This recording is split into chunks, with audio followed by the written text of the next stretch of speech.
In this video, we're going to talk about how to perform a transaction. First thing you need to make sure you always make sure you're in the sales registration mode. So if you're at the main menu, make sure you select sales registration. One thing I want to make sure that is very clear is with this setup, we're using these keys here, this number 1 through to technically 32, as our shortcut keys for actual purchases. You'll notice our pieces of paper that we have, which is the actual menu, and you'll notice that each item has a number in the top left-hand corner that relates to the number on the register.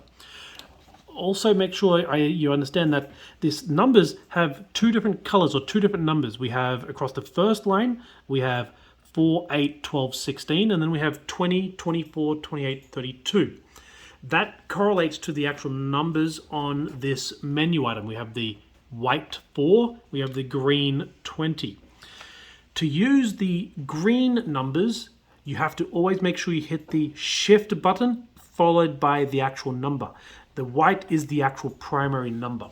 So let's say that somebody comes up and they want to order a water, a coffee, and some corn nuts. So that's a number 1, a number 2, and a number 11.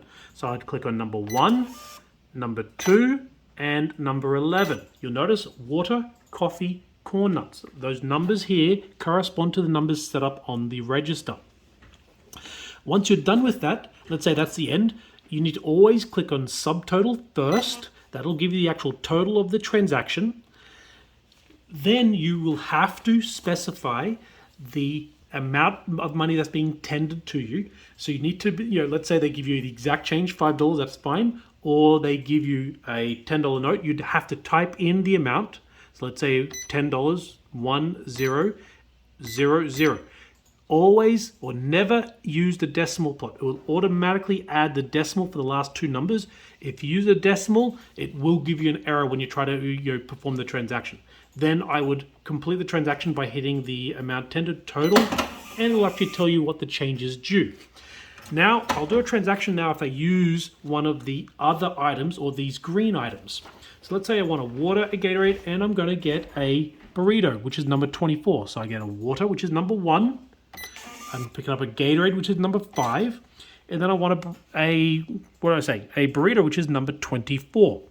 Now, if I look here, you'll see 24 here. I can't just click on 24. If I click on 24, it is actually number 8, and I would get, where's number 8?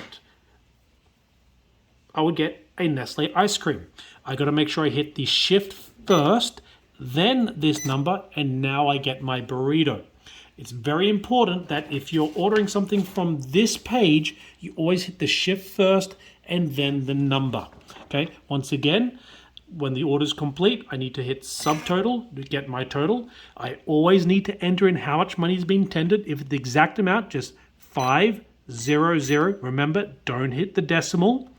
You'll notice it comes up with what I've entered, and then amount tendered. You'll notice 0 change because I had the exact change.